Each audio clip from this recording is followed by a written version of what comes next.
ஒவ்வொரு வருடமும் 3 லட்சம் கோடி ரூபாய் லாபம் தீட்டி இருக்கிறது.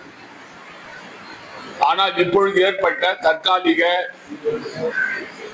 கச்சா எண்ணெய் இறக்குமதி பிரச்சனையை முன்வைத்து பெட்ரோல் டீசல் விலை உயர்த்தி சாதாரண மக்கள், நடுத்தர மக்கள் அவதிப்படுகின்ற நிலையை மோடி அரசாங்கம் உருவாகி இருக்கிறது.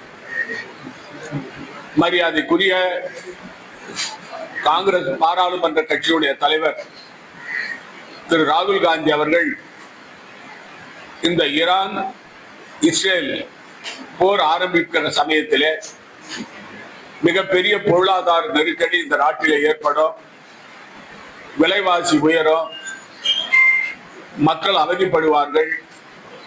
ஆகவே அதற்கான ஆயத்த நடவடிக்கைகளை எடுத்து மக்களுக்கு சுமை இல்லாமல் மத்திய அரசு நடவடிக்கை எடுக்க வேண்டும் என்று சொன்ன பொழுது அதை உதாசீனம் செய்து இன்று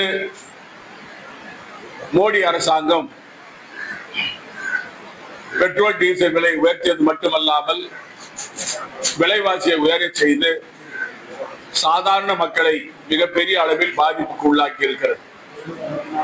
உடனடியாக உயர்த்திய பெட்ரோல் டீசல் விலையை குறைக்க வேண்டும். ஒரு பேரல் விலை இப்பொழுது $115 இருக்கிறது.